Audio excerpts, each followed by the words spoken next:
Você tem medo de falar em público? Já aconteceu com você de ter um branco na hora de uma apresentação, de suar frio, gaguejar e passar aquela vergonha que você nunca mais esqueceu? Se isso já aconteceu com você ou continua acontecendo, veja esse vídeo até o final, que eu vou dar 3 dicas de como que a gente pode lidar com a ansiedade e por que essas técnicas funcionam do ponto de vista da neurociência. Meu nome é Diego Maciel, eu sou psicólogo, mestre especialista em neuropsicologia e atualmente eu dou aulas de neurociências. No início da minha carreira, eu tinha muita dificuldade para me comunicar verbalmente. Eu tinha muito medo de falar em público. Isso causado por uma história de vários fracassos, de várias experiências negativas que eu tive. E como a gente sabe, isso me prejudicou muito no começo da carreira, porque a nossa credibilidade, ela está diretamente associada à nossa capacidade de se comunicar. Ou seja, não adianta nada você acumular o máximo possível de conhecimento se você não consegue transmiti-la da maneira correta. E é pensando nisso que eu trouxe essa apresentação para vocês. O que eu vou falar hoje? Você tem medo de falar em público? Como que a neurociência pode te ajudar? Qual é o nosso problema? Del Rey e Pachini, dentre várias outras pesquisas, eles encontraram dentro da amostra deles que cerca de 32% da população mostrava uma ansiedade excessiva de falar em público. Como a gente viu no mercado de trabalho de hoje, a capacidade de você se comunicar, ela está diretamente associada ao sucesso que você possa ter em várias carreiras. Para a gente entender como que a gente pode ajudar uma pessoa, é preciso que ela entenda mais ou menos como que a nossa mente ansiosa funciona. O que é a ansiedade para a neurociência?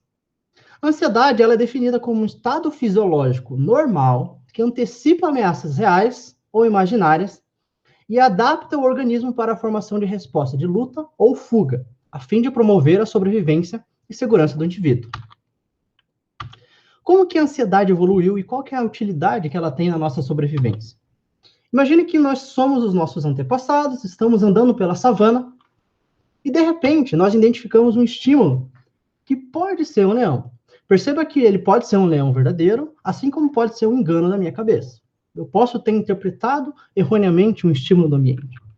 Mas, independente do que acontece, qual é a primeira ação do nosso corpo?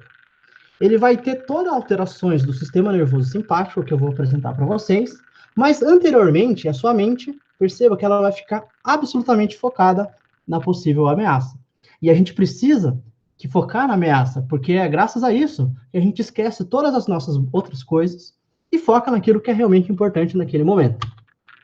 O grande problema é que quando a gente está numa apresentação e está muito ansioso, a nossa mente ela passa a ter um foco muito negativo, focando muito naquilo que pode dar errado, e esse foco pode ser tão grande que a gente acaba tendo um branco. E veja o que acontece. Os estudos da psicologia cognitiva mostram que a mente ansiosa, durante uma apresentação, ela acaba funcionando do seguinte modo. Percebam aqui que nós temos uma apresentação, a gente está se comunicando, e tem várias pessoas. Algumas pessoas estão gostando, outras não. Quando a gente está ansioso, sem perceber, a gente acaba podendo focar muito mais nas pessoas que não estão gostando da nossa apresentação e podemos ignorar aquelas que possivelmente possam estar gostando. Essa é a primeira característica da ansiedade.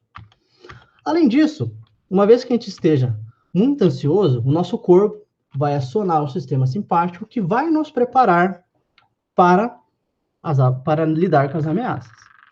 Aí o que acontece? Quando estamos muito ansiosos, nós temos uma alta ativação do eixo que a gente conhece como hipotálamo pituitário adrenal. Como que é esse sistema? Em resumo, nós temos uma estrutura no cérebro chamada hipotálamo, que uma vez que ele reconhece a ameaça reconhecida pela amígdala, ele vai mandar as suas ativações para a hipófise, que fica ali embaixo, e essa hipófise vai acionar os rins.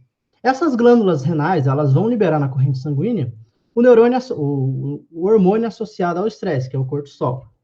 Esse cortisol, a curto prazo, ele nos torna mais alerta e eles permite que a gente consiga lidar com aquela ameaça. Porém, se essa produção de cortisol, adrenalina e noradrenalina for muito forte, o que acontece? A gente acaba tendo uma inibição.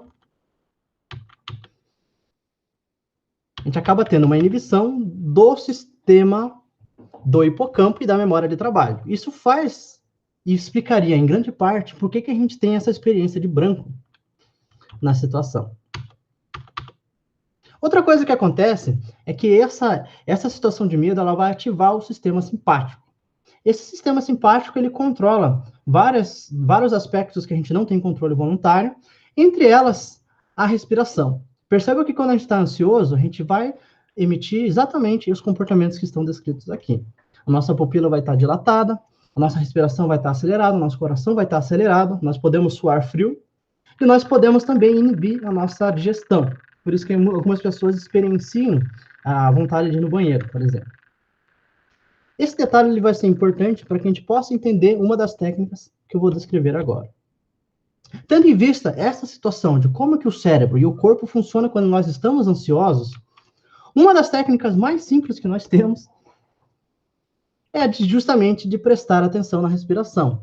Por quê? Porque uma vez que você está falando e você percebe que está ficando ansioso, uma simples técnica é você simplesmente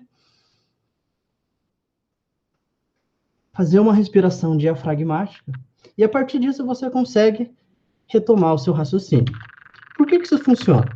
Existem várias outras técnicas, mas essa é uma delas. Isso funciona porque a gente descobriu que essa é uma via de mão dupla.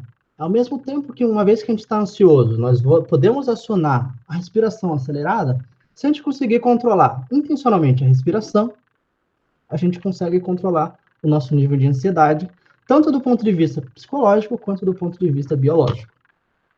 2. Outra técnica muito importante é a do treino. Né? Quanto mais a gente treinar aquela apresentação, mais seguros a gente vai estar. Percebam, por exemplo, que sempre que a gente começa a fazer uma apresentação, o nosso nível de ansiedade ele costuma estar alto. Isso é inevitável. Quase todo mundo, se não todos, sente isso durante uma apresentação importante. Aí o que acontece? À medida que você sente que aquela apresentação está dando certo, o nível de ansiedade vai diminuindo e você vai se soltando. Por que isso acontece? Porque a gente sabe, do ponto de vista da neurociência, que habilidades bem treinadas tornam-se automatizadas. Quanto mais firme tiver aquele conhecimento para você, maior a sua capacidade de manter, de acessar esse conhecimento, mesmo quando você está muito nervoso. 3. Preparação mental. Como eu disse, a ansiedade ela vai estar sempre associada ao medo. Ela sempre vai estar associada à pior hipótese, à pior coisa que pode acontecer naquele momento. Sendo assim, é muito importante vocês fazerem um exercício de autoconhecimento para entender do que exatamente você tem medo. Será que você tem medo das pessoas não gostarem de você? Das pessoas descobrirem algum defeito que você sente que você tem? Será que você acha que não se expressa bem? Enfim, cada pessoa vai encontrar quais são as suas características psicológicas que realçam esse possível medo de falar em público. Portanto, o que nós podemos concluir? A ansiedade ela é um mecanismo de antecipação de possíveis ameaças, seja elas reais ou imaginárias, que tem uma função essencial na nossa sobrevivência. Porém, em alguns casos, algumas pessoas desenvolvem uma ansiedade excessiva. Essa ansiedade excessiva que a gente vai precisar controlar. E esse controle, como o controle de qualquer outra emoção, ele pode ser treinado com o tempo. Lembre-se sempre que uma jornada de 1.000 milhas, 1.000 quilômetros, ela sempre começa com o primeiro passo. Logo, aprenda a dar pequenos passos de cada vez e assuma o controle da sua ansiedade. E quem sabe até onde você pode chegar. Meu nome é Diego Maciel, muito obrigado pela atenção de vocês.